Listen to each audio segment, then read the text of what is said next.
This is 365 Sports, powered by Sikkim365.com. Welcome to the Triple Option. Here's your host, Paul Catalina. Alongside Royden Ogletree, who is just looking resplendent today. Resplendent. Yeah. Royden at KWTX. Royden's just gotten a promotion. Yeah. So he's very excited.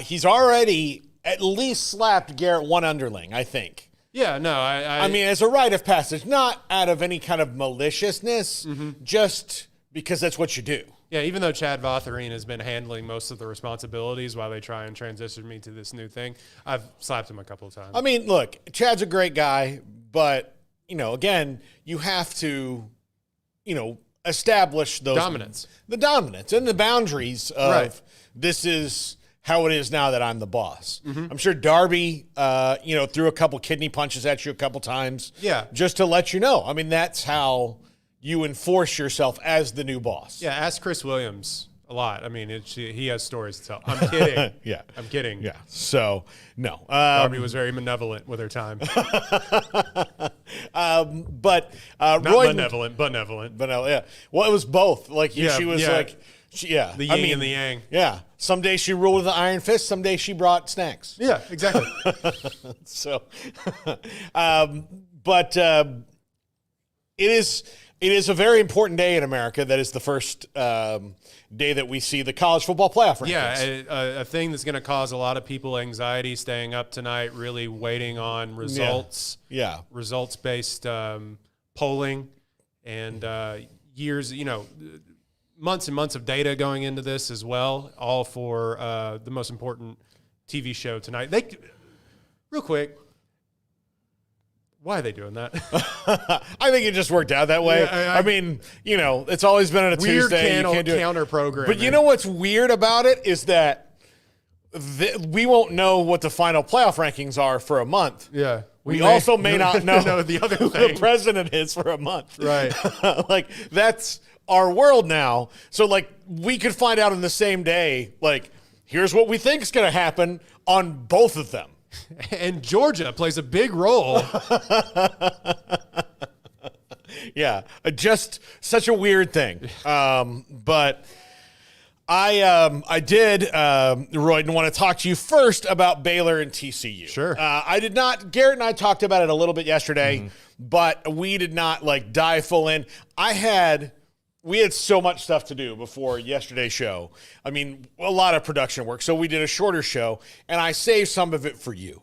Because you were had in to run Spain. some election interference. Yeah, there was all these things. Yeah, so I did. I had to, vote 74 times. It's a lot. It's a lot of polling places. It's a lot. I mean, you have to hop around. I have to change. I had to dye my hair, re-dye my hair, undye my hair. Yeah. Mustaches, on top of a mustache, glasses, different clothes. 2 kids in a trench coat. Accents. Took a lot of work. You're I'm basically Fletch. I'm here to be voting. You're basically Fletch. Yeah. Yeah. For the Trump. That's what I said. Okay, this doesn't track. But anyway, all of that. But no, we had a lot to do. So I didn't get to really talk about it that much. Royden, when were you a student at Baylor? From 2012 to December of 2015. So the glory days. I mean, peak glory days. Yeah, absolutely. All of them, actually. Yeah, you had 4 good years of football, which is something no one has been able to said before or since. Yeah, the only way that I could have made it better, I graduated early. The only way that I could have made it better was been there 1 year early for the Heisman campaign. But other than that, I experienced, the exact peak of Baylor football. Yeah. I would say you did. And then got out before the inevitable crash. Yes. But you were there for 61-58 as a student. You were there for the last time they beat TCU multiple times in multiple years. Yep. And 3 out of 4 years, as a matter of fact. 11 wouldn't have been your first year, but 11, 13, and 14. So normally I would get on this show and dog a team miserably for rushing the field on a 4-4 team. But I know intimately how much these students and fans have suffered over the last couple years, and particularly over the last decade, suffered at the hands of TCU, including some TCU teams that were not good. Right. And Baylor teams that actually were kind of good and then still lost to them inexplicably. Yeah. Or a TCU team that was great that you had on the ropes that you let come back. And it would have like rearranged your season, like that kind of thing. Would have ruined theirs. Yeah.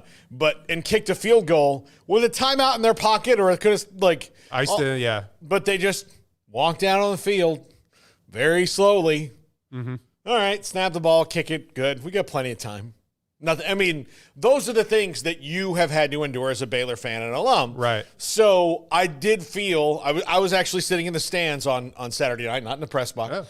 Oh. And you could feel the emotion of, oh my God, this just happened. And I turned to my friend John's son Andrew, who was sitting with us, and Andrew was like, "Are they going to rush the field?" And he's like, I don't know. And then, like, the next thing I know, he's gone. We were sitting in the end zone. He ran all the way over to the student section. That's a funny story. See you later. Yeah. No, I think so. Maybe. Yeah. Okay. Gone. And he wanted to go down and get there. And it was a great moment for Baylor. It's not like they tore down the goalpost or anything. Yeah. Basically, it was like everybody get here and then file out of the stadium. It was a pretty short field storming by field storming standards. Right. But from your perspective, what was that a double whammy weight lifted for a lot of things? Is that Dave Aranda took not the full monkey off his back, but most of it. Like if it's on there, it's barely hanging on, just pinching onto his clothes. And not only that, like the TCU thing is kind of at least over for now, because there's the here we go again that happened about 3 times during that game the other night. Yeah, it has to be for the reasons that you just mentioned, and I think not. If not for the main reason of, like, they'd won, 6 times in a row, and they'd won, was it 9 out of the last 10 times or something like that? Yeah. It'd become as close as this rivalry is historically or was previously, it had become a really one-sided thing, and Baylor likes to hold themselves up in that TCU light, and there's a lot of fan arguments online. I mean, but if you just look at it objectively, TCU had more success than Baylor simply by the fact of making that national championship game. And you really, all the arguments you could make about oh, well, we won the Sugar Bowl, or, we being Baylor won the Sugar Bowl, and we've had this success with Aranda, and it had sort of tanked, especially with the season that you had last year, 2 seasons in a row of really failing to get where you wanted to be, and then this year starting out the way that it did. And really, if you just had any conversation with any TCU avatar online, it's like, guys, you just hadn't beat us. It really comes down to wins and losses. You just had not beat them. And it is a weight lifted in that way. I would like to see, you can't have everything all at once, obviously, but I would like to see, as a Baylor fan, them get this back to a more even-sided rivalry where you're not just losing at home and on the road and in ridiculous fashions, and make it to where it's like, okay, well, Baylor won 3 out of 5 years, and then TCU won a couple, and then the back and forth. We need to get back to that where it's been since the 1800s, I think. And that will go a long way into facilitating one of the few real blood feud rivalries that we have left in modern college football. Yeah. Of course, now Texas and Texas A&M are starting to will play again, and OU went over there, so they continue that rivalry. But it's one of the few that, like, in conference sort of long-standing rivalries that one has this passion behind it still that we're slowly losing in college football. And I appreciate that there's still that animosity there, and there's still this big time feeling of jubilation or relief or whatever you want to call it when a team wins.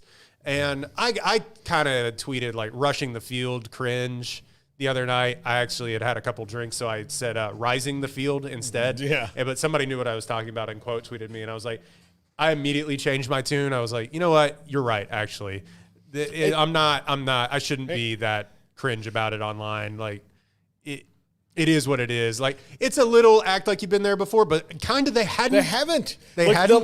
Think about the students the last 2.5 seasons. Yeah. And what they've gotten to experience at home in the Big 12. Mm-hmm. Until 4. Yeah. Until the last home game, they hadn't won one. Right. In a long time. Yeah. And in the Big 12. And the only games they won were Air Force and, the guarantee game and all of that. And one of those guarantee games wasn't great. Yeah. Like, one of them wasn't like Texas State, but like one of the ones you won also not great. Mm-hmm. Like that is so that's the pain that they've had the last couple of years. And it started almost immediately after they won the Big 12. Yeah. So they had this, oh my gosh, we just had maybe the best, most complete team, in my opinion, the best team in Baylor history. Like, probably the absolute top to bottom best team, because even those 13 and 14 teams that were here that were great, guess what they didn't do? They didn't go win the bowl game. Yeah, they went and lost. They won first one got destroyed by Blake Bortles in UCF. The next one blew the game against Michigan in the Cotton Bowl. Mm-hmm. So they didn't get to do that. And this team finished it and went and beat an SEC team in SEC country in the Sugar Bowl. And that was a huge, huge win for them. That was my thing over the weekend, too. And I don't want to dive too far off into this because it can get real nasty. There was a real big potential for there to be a lot of weird energy in that stadium. They didn't invite the coaches back for a number of reasons we don't have to go over, and everybody knows why they couldn't do that. And people want to act incredulous online about why they didn't, but deep down in your heart why they couldn't invite the coaches back onto the field. In fact, one of the coaches was standing over there on the opposite sideline. 3 of the coaches. And like, so 3. That was a weird energy. Mm-hmm. There's the whole separate celebration at George's that happened over the weekend that had the coaches there, and players were wearing, some, not all, were wearing Coach Art Browell's t-shirts in the middle of the field. And it threatened to be this really weird energy if you lost. Yeah. And like I said, it felt like a weight was lifted a little bit from that game. And to your point of I just wanted to dive into this, and you said it's the best big Baylor team that you had seen. I would tend to agree with that, because as much as people wanted to celebrate the Briles campaigns this weekend, people forget they just blew those games in embarrassing fashion at the end of the season. And maybe one of those seasons you're like, we should have gone to the championship game, or the playoff at least. Like, this is BS.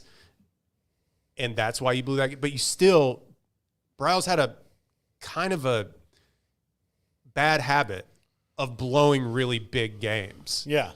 And I don't think anybody wanted to talk about that. No. And I think a big thing this week was finishing the battle, I think. Yeah. And proving that you can, just to get back to Aranda, proving that you have some gas left in the tank to maybe get this thing going in the right direction to where that team was 3 years ago now. Yeah. And I think he did a really good job of establishing that. And look, if he wins the next one, then monkey's off his back, because the goal was bowl game. Yeah, and that was kind of the arbitrary standard, maybe if not set by the media. Even I don't think the people in the 3-9 last year, 2-10, 3-9. They were 3-9. Yeah, I don't think the people in the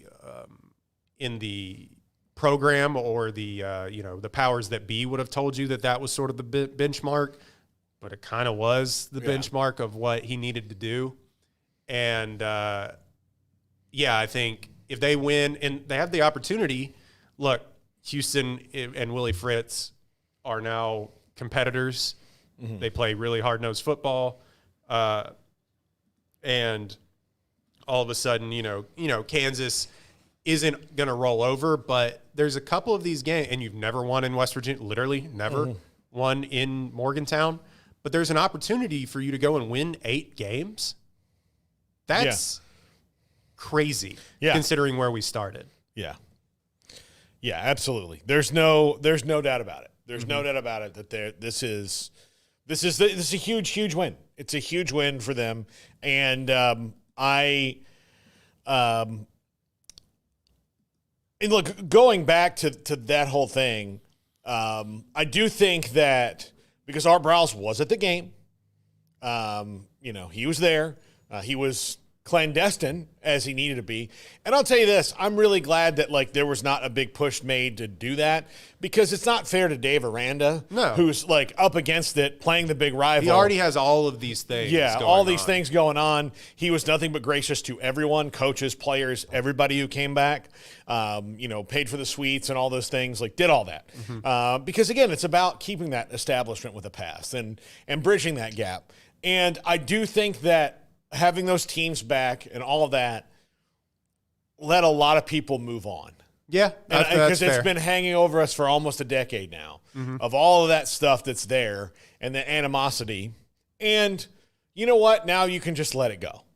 Hopefully. Yeah, now you can just let it go. The one person, the only person who's still professionally hindered by any of that at all is Art Briles. Yeah. Which I think is really ridiculous at this point. You can't let him go be the quarterback's coach for somebody somewhere. Yeah, the offensive coordinator for, what was it, Grambling? Yeah, you can't, all those things, it's stupid.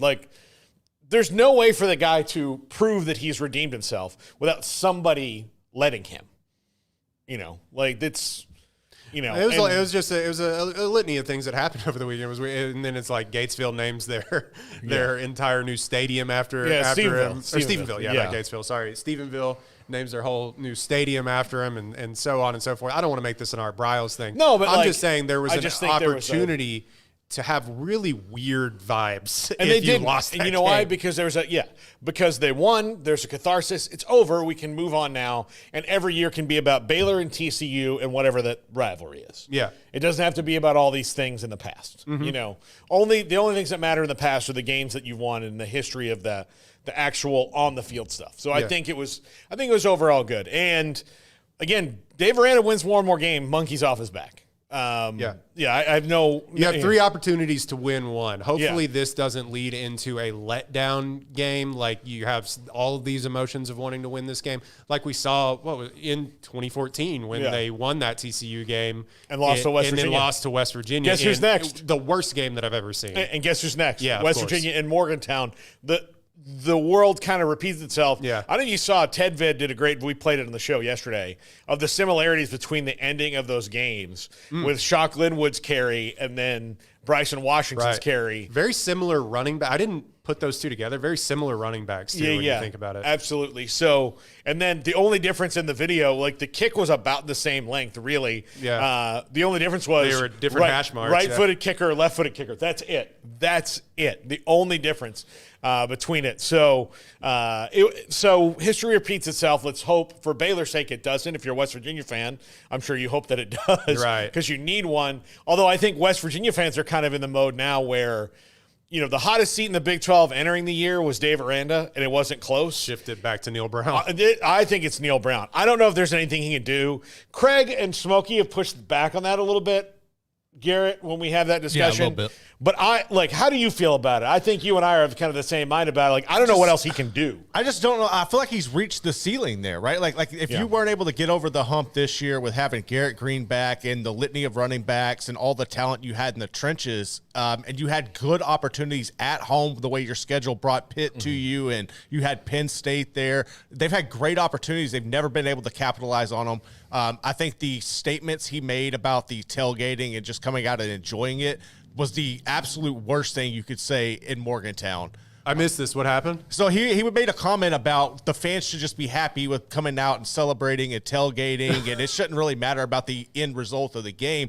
After you've already lost some crucial games at home, that's not going to play well. Then you have the people flying banners over. I don't see a situation where, even if he went out and won out, I don't think he can save his job there. And it's just unfortunate, but that's kind of where we're at. Well, here's the thing. West Virginia's going to enjoy the tailgate, Neil. Yeah. They're going to do that no matter what. You got to win the football game. The just go out there and have fun does not fly at programs. No. It does not fly. And we can talk about moral victories a lot. And, there's still some moral victories to be had in college football, in college athletics. I believe that.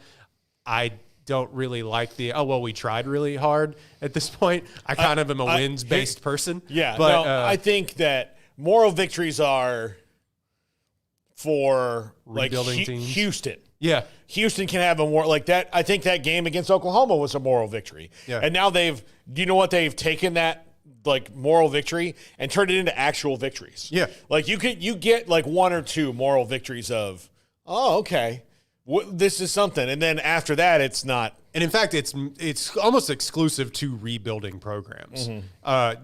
Neil Brown, what is it, fifth year? Mm-hmm. Fifth year at that program. Mm-hmm. You were picked to be a dark horse in the Big 12 at the very least. Yeah. Some may have picked you to. I didn't see if anybody did pick them to win it, but a lot of people were like, "Watch out for West Virginia," and then it's all just come crashing down. All that to say, they just have Baylor's number in Morgantown. That place is a house. I've said it on broadcast. I'll say it here. It is a house of horrors in Morgantown, West Virginia, for Baylor. They had the most talented team that I've ever seen in 2014, at least on offense. And they go and it wasn't Oklahoma State where Bryce Petty's tripping over himself, but it's just they're not completing passes. They go from scoring 61 points to 24 points against West Virginia. And it just all comes crashing down. That game a few years ago when they had to try to get back on track, and Blake Shapen had the best game of his career in through three quarters, and then he gets his head taken off. And sort of resets his career, unfortunately, and then they blow that game. All those sort of things is you have to. I think if Dave Aranda really is back on track, and like we said, I think he is, but if he really is back on track, if they go in there, it doesn't matter how you do it, but if they go in there and they win against West Virginia, then it's really, full steam ahead. I believe for this program, I think. And again, Houston and Kansas aren't going to roll over. But if you win that game, you have the opportunity to win 8 games. That just resets the deck completely. Yeah, no, it really does. I think that's a huge, huge deal for them. When we come back, it is time to talk about the playoffs and what the rankings might be tonight. And I'm going to continue my Penn State rant from yesterday and see if Royden is on board or I get tranked. Those are the two options: is you're either on board or you trank me. Or somebody hits you with a blow dart and drags you off. Yeah. So you've got about 90 seconds to arrange that, but blow dart or tranked. And then at the end of the show, again, we have Peyton Soysher rankings right now. I did another video for us in which he will describe Penn State and Ohio State and what had happened to the rankings, what would potentially have happened to the rankings had Penn State actually done something scientifically impossible by Penn State standards and win a big game. Had they done that, he talks about that and how that would have affected a lot of teams in the poll. Tomorrow and Thursday, we'll have him on doing a couple of things where he breaks down what happened in the rankings tonight and how that affects it. So that's all coming up. This is the Triple Option on 365 Sports.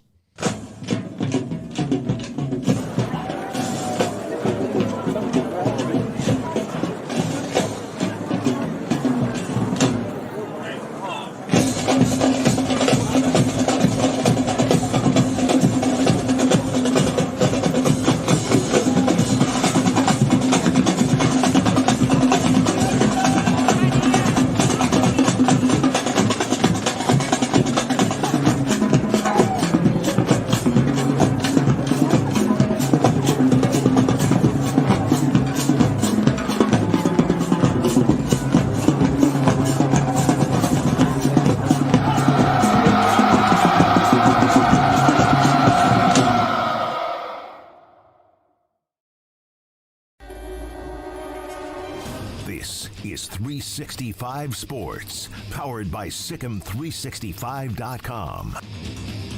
Welcome to the Triple Option. Here's your host, Paul Catalina. Welcome back, Paul Catalina and Royden Ogletree here on the Triple Option. Royden, is this your first day on the new? Were you still in Spain? Or you were back last week? I was back last week. So you were here to debut the new channel, and now we're a week into the new channel. Have you actually subscribed to the new channel? Mm-hmm. I mean, you need to subscribe to the new channel. There might be opportunities for you to do things without me on this channel. Yeah, I will do that as soon as we leave here. In fact, I'll do that right now. How about that? Yeah, please do that right now. How about that? It's so easy. Show everyone how easy it is so to do. Easy. If I can find the YouTube app, if it will load, and then it's called the triple option with Paul Catalina. Yeah, which there are. Now we found out 2 other triple option podcasts. Yep. One of them are seemingly nice guys, but they don't have as many subs as me. Okay, well, the first one that comes up. Yeah, I know what it is. I know what it is. It's not you. It's not Those me. damn algorithms. Yeah. Well, this may not be as easy as I thought it was, Paul. Yeah. Which is why we sue. In fact, it's just throwing up video. Where is the channel? Would you like me to just send you the link? Would that help? Sure. Let me type in with Paul Catalina. This is great radio. Yeah. Okay. CAT. In fact, it's just showing a bunch of old video. Actually, here we go. Oh, you got it? Yeah. Let's go. If YouTube would load. This is so easy a caveman could do it. Except Royden, sub-caveman. Sub-caveman. Here we So go. Please subscribe. There we go. He's on the channel, folks. He's on it. So, again, if you can open like a second browser window, I have them both open, so I can chat on either channel. So I certainly appreciate it. Already 1,000 subscribers. There we go. Well, there's actually 12,000. Wait, what? Yeah. There's 12,000, 1,000, 2,000, 12,500 subscribers currently. And one more just now. And one more. Yeah. That'll put us over the top. Do you have no idea what your one view will do? 12,000, 1,000 videos. Okay, yes. My bad. So there we go. But yeah, so one of these sponsors here. Oh, yeah. Like Masculine, which is owned, by the way, by Oscar De La Hoya. So, fun fact. Or Alliance Bank Central Texas. Yes. Like all those. I'm not sure that one showing up as well. Might be washing out a little bit. But, which means I've got to give it a different color in the background. But anyhow, CFP rankings tonight. Yes. What do you expect? Do you expect that there will be – I don't really. I don't know if anybody has a huge case of being mad about being left out. Yet. I think Iowa State will not be in the top 12. BYU will be, and Boise State will be. You don't think Iowa State will be in the top 12 as the second Big Ten team? Big 12 team? No, I don't think they will. Oh, Iowa State. I was thinking Ohio State. Sorry. I don't think they will. I think that for the ACC and the Big 12, they will not do them the courtesy of letting them think they will get a second team in unless they fight their way into it, which is undefeated team in the championship game loses to a one-loss team, and then they're both in. Yeah. Iowa State did themselves a huge disservice this weekend losing that game. Well, and the thing is that the Big 12 teams don't get the mulligan that the SEC teams do. Mm-hmm. A&M has 2 losses. If A&M wins out, they're in the playoff no matter what. If Iowa State loses one more time and then wins out, doesn't lose again until the championship game, and they're also 11-2, they're out, and A&M is in. It doesn't really make sense. Yeah, unfortunately for the Big 12, it will just be – BYU deserves to be there. It will just probably be BYU. Recency bias plays into all of these things harder than, it probably should. I'm interested to see how they try to go with this 12-team format and who they try to justify. The biggest question to me going in is where they're going to put Indiana, who's undefeated right now, in contention with Penn State and, the other one-loss Big Ten teams. Mm-hmm. And I think that's going to upset a lot of Indiana alum when they're, 10th or something like that. But I don't know. What do you think? I think right now we're going to see a lot of SEC and Big Ten teams Yeah. I think you'll see Miami in the ACC and no one else, even though SMU has a case for the top 12. I mean, look, SMU's only loss is to a team that's going to be in the top 12. There are teams that are going to be within that top 12 whose losses are to teams outside the top 12 who will not be punished the same way that SMU will. Yep. That's where this gets complicated, is that, I'm trying to I'm going to look at the what I think the rankings will be right now, and I'll tell you. Well, it's tough because we've had this debate of, this 12-team format will allow us to not leave, deserving teams out. The problem is it's going to do exactly that. So the teams in particular I'm talking about, first of all, Alabama at 11 in both polls is a joke and a half. It is an absolute joke and a half. They could have at least one more loss, if not two, on their schedule. It's a joke and a half that Alabama's 11. Saban's not there anymore, guys. He's not there. You don't have to vote him close to the top so that you don't somehow anger the football gods. Mm-hmm. I don't know what is happening there. But the ones I'm talking about, particularly in the top 12, especially if Bama's in the top 12, which it should not be, which I think Alabama gets bumped out because you got to put Boise State in there because they are an actual playoff team. Right. Although I would not be surprised to see Boise State out of it, and they'll be like, well, they'll be in the top 12 at the end, but they're not yet. And they'll have that. Well, when we see this actually matters going forward because it determines these are the rankings that people start using on every broadcast, on every metric, on everything else, where it's like, well, this team beat this team was ranked inside this metric, and this team was here, and this team was here. And to not put somebody that deserves to be in that hunt is you're doing them a disservice later on down the road. I think these should be the first rankings that we actually do have. Like AP poll and coaches poll out. Like I don't. Well, I've said that before too. It's like the preseason rankings are nonsensical because it doesn't take into account any sort of matchup. It's all based on vibes. It's all based on like, oh, we've studied this team and who they're bringing back and the camps and everything else and what media in those towns are saying about this and so on and so forth. Went and visited this school for a practice and he says that they look really good, and then the AP sort of ranks in that. And you're never going to get rid of the AP poll. Writers would riot. They'd have a fit about it. Probably for good reason, but I'm just saying it makes no sense. Like the first poll should be after you play, maybe not this deep into the season, but after you play 5 games? 2 to 3 4 weeks games? at least. Yeah, exactly. Okay. Ole Miss lost to Kentucky. Iowa State lost to Texas Tech. Iowa State is ranked one spot behind Ole Miss with one less loss. Tell me what the differences are between Kentucky and Tech as far as skill goes. I'll tell you what it is. Kentucky's way worse. I mean, like, this is the SEC bias that is baked into everything that goes on. And the two teams I'm talking about that will be in the top 12 over Iowa State are Tennessee, who lost to Arkansas. What's the difference between Arkansas and Texas Tech? Arkansas is just as bad. They're the same. Like, actually, I could even make the argument that Arkansas is a little bit worse. Okay?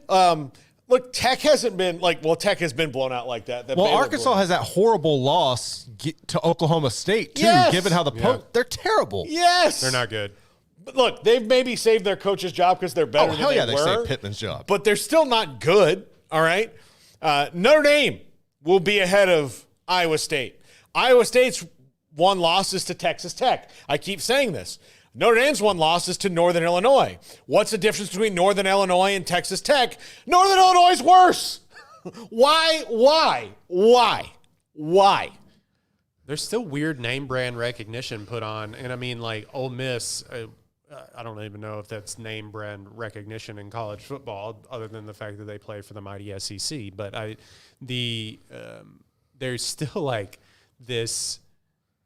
I remember when I remember when Notre Dame won 87 national championships in 1957 and everybody, there's still that weird, like baked in stuff. And I don't know how you solve it. You may never. That feels a little defeatist, but I think we're never going to get over this. It's almost like go back to computer algorithms for this again. Like we just need to bring back the BCS, which was inherently flawed. But I think the BCS, and they have computer rankings, but yeah, the BCS should be part, like a BCS type ranking should be part of it. Should have a weight to it. There should be weight to it because I think you need to take. It takes out some inherent bias from. I think you've got to take as much out of it. I think where the humans need to come in is when you look at the computers. And have you ever tried to like make audio on AI or anything like that? I have stayed as far away from AI as I probably could have. Good. I've recently had to do it for a couple things because I needed a voice actor that I did not know existed. Yeah. So I was able to do that. And then I tried making some video with it yesterday. And it's uncanny valley. It doesn't. Yeah, exactly. Work. So like you get these things. So we have a client called Airwave that is like a mouthpiece for fitness, so you wear it while you're working out and helps you breathe. And so I was they don't have a video spot and they haven't sent me one. I said, well, let me see what this little machine I have does. It's the same software I used to do the ads, on the screen. So I thought, what the heck? Let me see if we can't do something there, right? And I put it in, and like you cannot, when they do it without even your script or anything, you can't, like they're like airwall, like you they can't have run those it, things. Yeah. That's where the humans need to come in when it comes to me to the rankings of the computer. For whatever reason, really likes this 3-loss team. Yeah, exactly. We are not going to put this team in over this team because the computer has these. We have to get through a couple of these weighted metrics that we put in because they help everything else. But this is the fly in the ointment. Let's make sure that that's out. Yeah. And so, we're not going to put that team in. Look, if they're going to apply we'll call it the Jordan Travis standard to everything now, if you get down to that, like now it's not, 4 and 5, it's, 12 and 13. If number 13 or number 12's quarterback broke his leg and you don't think they're going to do well in the playoff, then number 13 goes in. Yeah. I have a feeling, though, Garrett, that's the only time we're going to see that applied. More than likely. I didn't even know that was a rule, but it was something we learned Well, it was this in week. that, like, Dave Bartu was on this last week, and he said, look, it's in the rules that you are supposed to take into consideration things like this, like the quarterback is out. I thought that meant, like, if they had lost a game and he'd been out for a couple of games, they had not lost, including the games that he was out. Like, they won those games in spite of him being out. That was where I got confused. I thought it was, okay, this team is 10-2, but the only 2 games they lost, they had to play a true freshman backup quarterback because their Heisman Trophy candidate was out with an ankle injury. Yeah. And then he came back, and they won all the rest, and they won the conference title game by 30 points. Clearly one of the best teams in the country. We can't not have them in. That's not how the rule was applied. In fact, it was never applied until it was like, oh, no, he's out now. Yeah, but they won the games without him, but they won't win these games. How do you know? the Jordan Travis standard. It's the actually Jordan Travis standard. It's actually in letterhead on the on the rule book. Yeah. And my hope is that somebody, like, I just want somebody else to get jobbed by that. So I'm like, well, it's the rule. I mean, we were just the first people who just doing had we're to the canary experience in the it. coal mine. But if no one gets jobbed like it again, then I'll be like, well, that was, Bartu did say, like, they did do what the numbers have always said. He said it. And he's a numbers guy. And it put me a little bit more at ease. But bottom line is, you're still mad. I'm never going to not be mad about it. Like, I promise you, some of the last words on my deathbed will be, we should have been in 2023. Like, that will be 2023. And then they're like, what, Grandpa? What? What about 2023? We should have just seen what happened. Just let it play out. Just see. people really love to actually compete in big games, and a lot of people would have stayed around instead of preparing for the NFL draft. Yeah.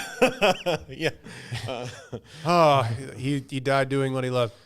Jordan Travis actually probably, would have won the Heisman if he can.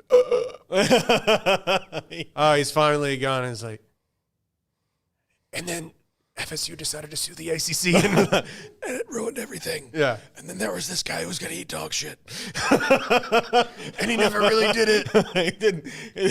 That'll be the one. Is like, he never ate the dog shit. Beep. What if you asked to eat the dog shit? To reset the curse. Toby, come here. You'll eat the dog shit, won't you? Sure, Dad. Please. Sure, I'll do it. Break the curse. Yeah. You're the only one.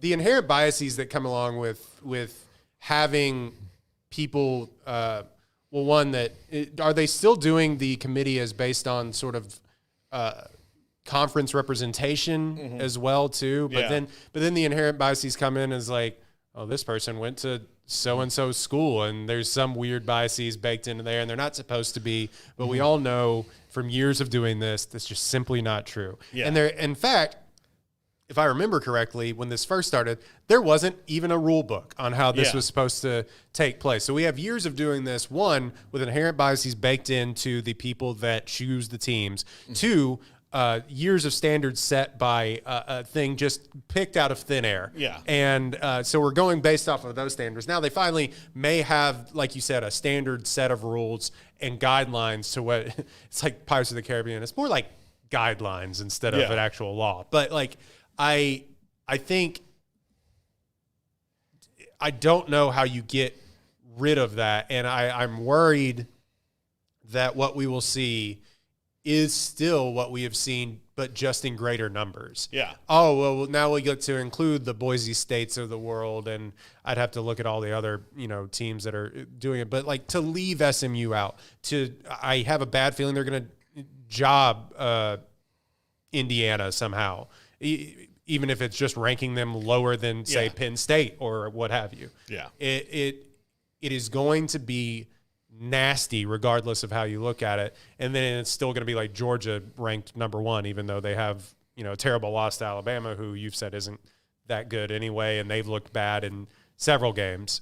But yeah, it's going to be, and maybe it won't be, but I think it's going to be a bad look no matter how you slice it, because people are going to be like, well, this was supposed to solve all of our problems. I don't have that much faith in it. It's weird to me how Alabama beat a Mizzou team that was 21st when they beat them without their quarterback, 34-0. And that win, again, if you put the Jordan Travis standard on it, it doesn't pass the smell test, right? They didn't have their quarterback. They couldn't win. So why are we, doing this? Who was that? I'm sorry. Mizzou. Yeah. Mizzou was out without their quarterback. Alabama beat them 34-0. And then everybody's like, oh, Alabama's back. No, they're not. They beat a bad team. Now, if Alabama goes and beats LSU this week, we can have this discussion fairly, because LSU is a way better team than Mizzou is. But, let's be serious here. And then Alabama, after this week, has no chance to get a real quality win because it's Mercer, OU, and Auburn, all teams that are not good. Yeah. Okay, so again, they're getting a Saban bump, sans Saban right now. But I think the top 12 will be Oregon, Georgia, Ohio State, Miami, and Ohio State only over Miami because their losses to Oregon. And Miami's schedule not great. Texas, Tennessee, then Penn State, then Indiana, BYU, Notre Dame, Boise State, and I think Alabama's going to make it in there, even though they absolutely shouldn't. We're gonna besmirch the troops on here. We're gonna leave 8-0 Army out. Yes, they will leave 8-0 Army out. Not respecting the troops. Yeah, their genuine hope is that they don't have to make that call. That Army will lose to Navy or something like that. Well, and the thing is that Army loses to Navy, but Army's already in. because that game's after they select a playoff team. Oh, right. So they could theoretically, Army and Navy could still play twice, although Navy has taken some losses now, but Army still, Put Army in there, you cowards. Yeah, exactly. I want to see an Army and Indiana game. Like, why? It seems awesome. Hey, you know what? Let's make it 1938 again and have a blast. They should not leave. Army and Indiana playing a playoff game. No face masks. No face Leather masks. helmets. Like shoulder pads that are barely pads. Yeah. Yeah. Jerseys that rip away. Yeah. So I tend to agree with you. I think Boise State will be in just because they have the Janty bump, if anything else, and it's good TV, to be completely honest with you. I think they've got to put a G5 team in there.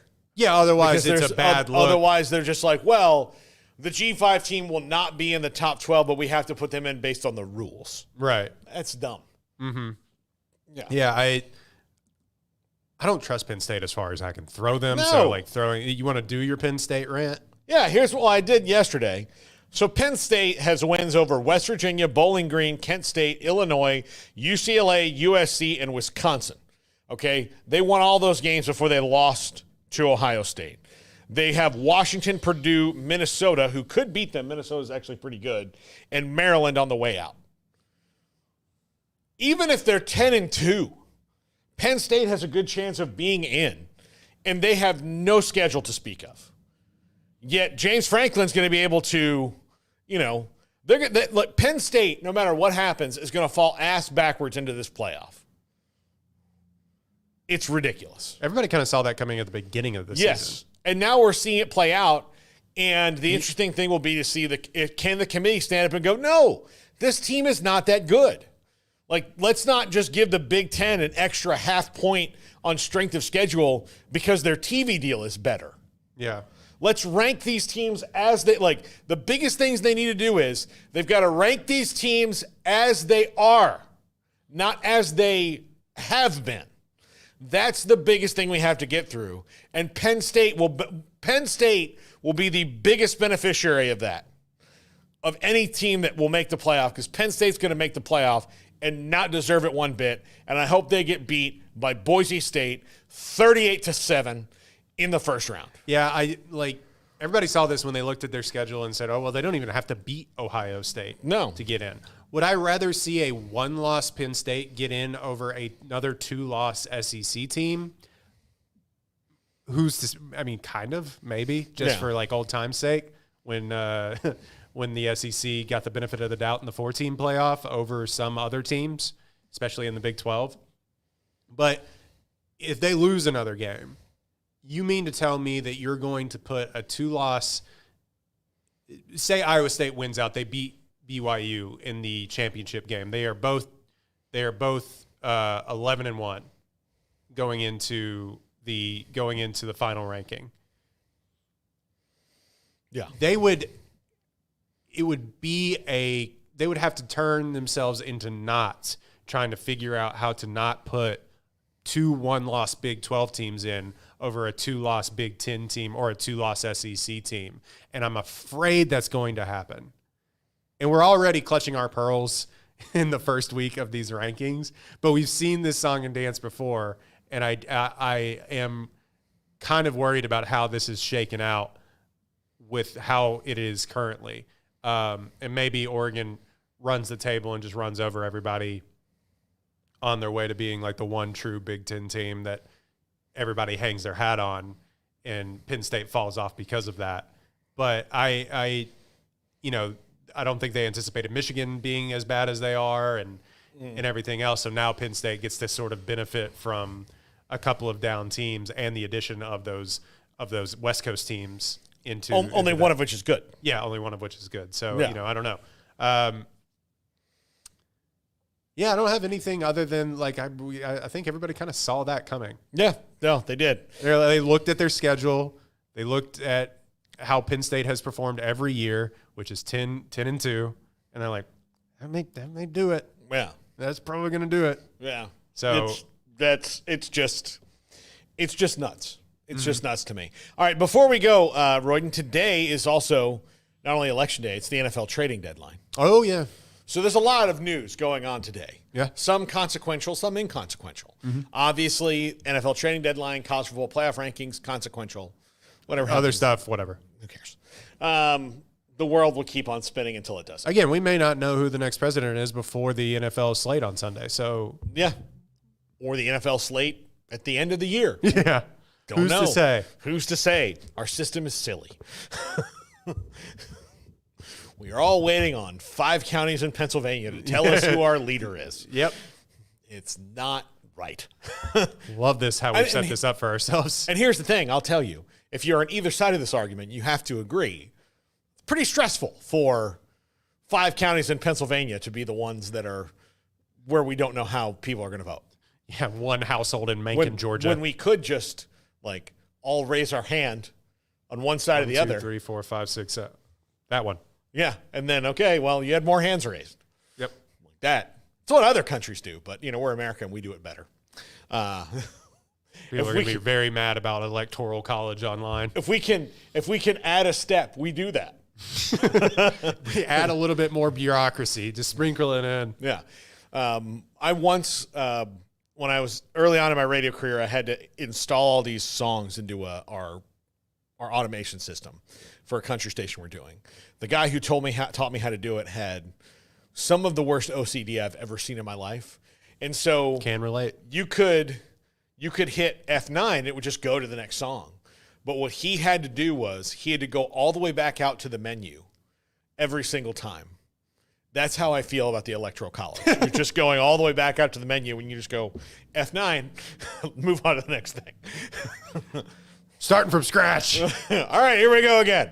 1 vote. 2 votes.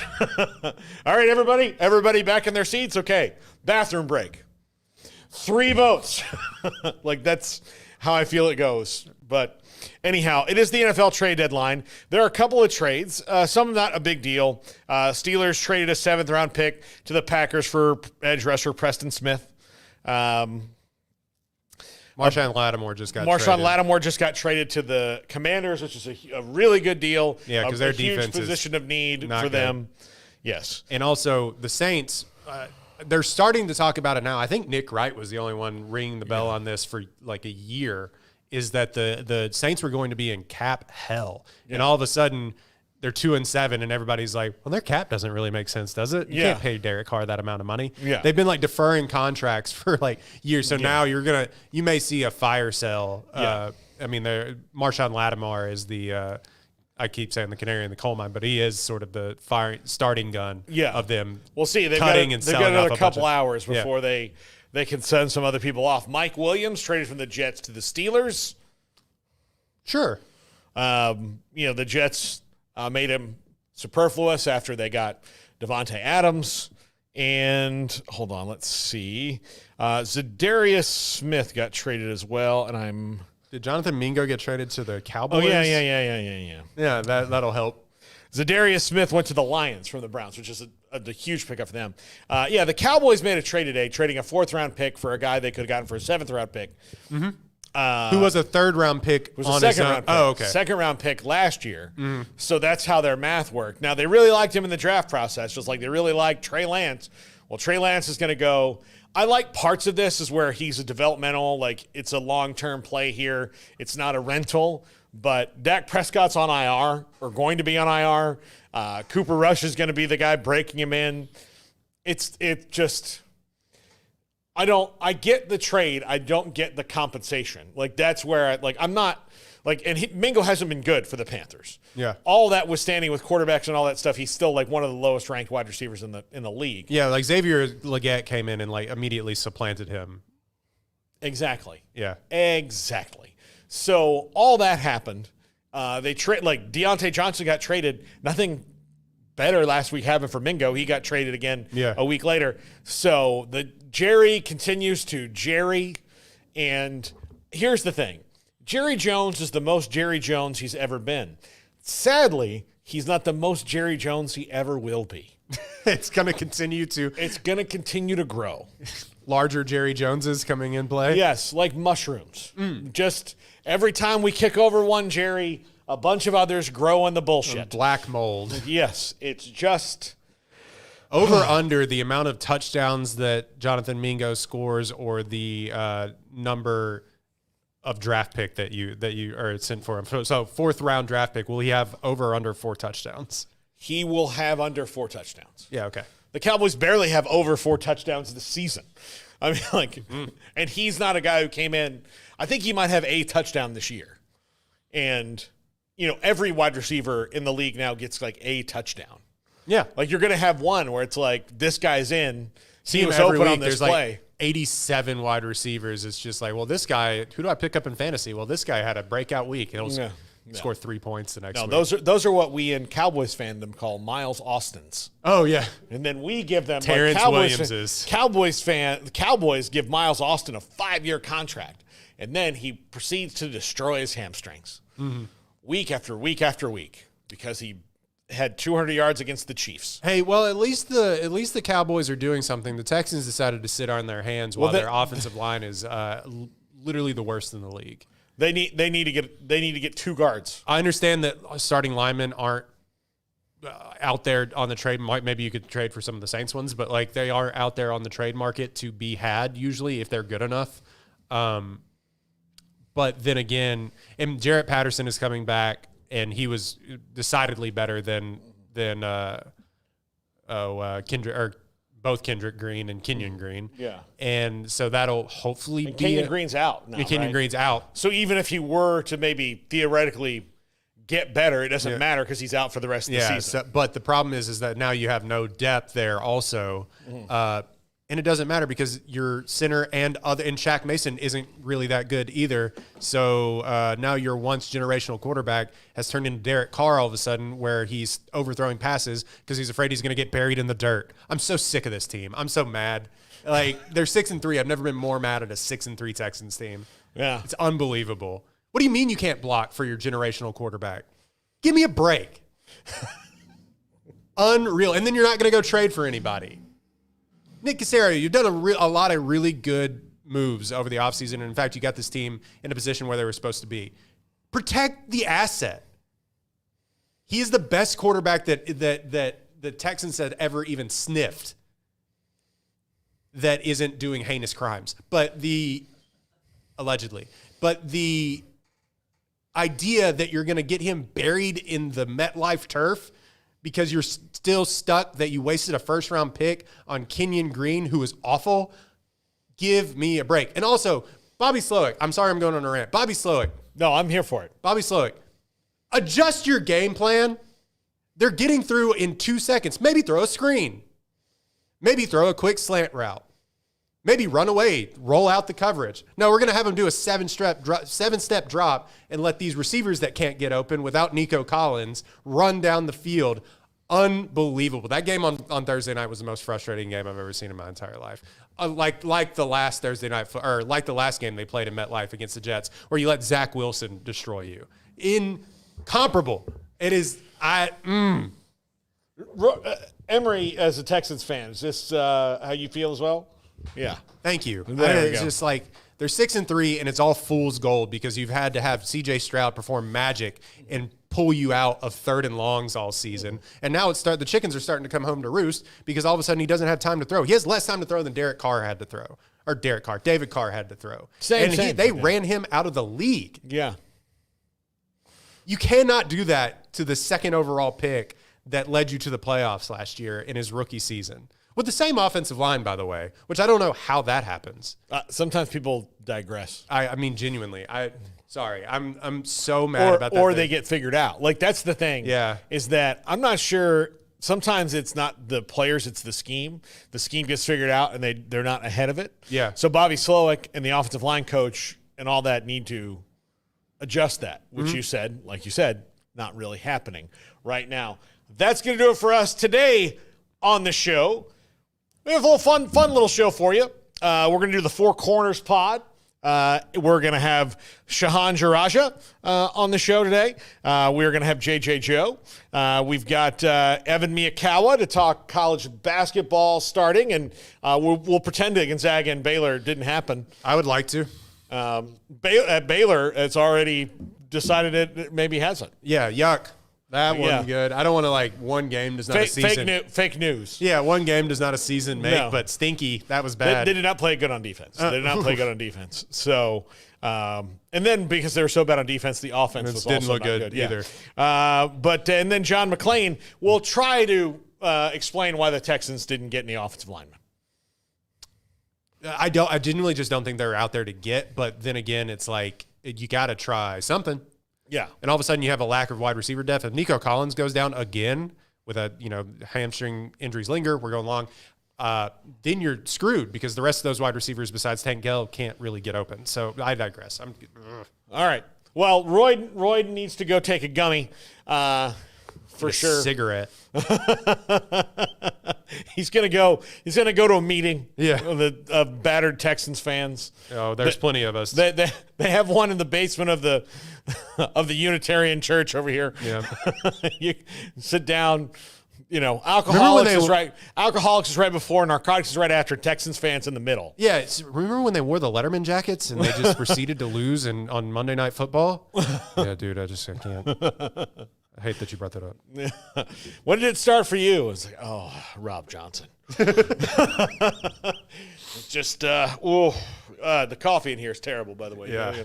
Got to get better coffee. And we get the stale donuts between the two addicts meetings. This is not fair. I might have got a light. That's how it's going to be. That's all coming up. This is not coming up in an hour, but our show's coming up in an hour. We'll see you then. Bye.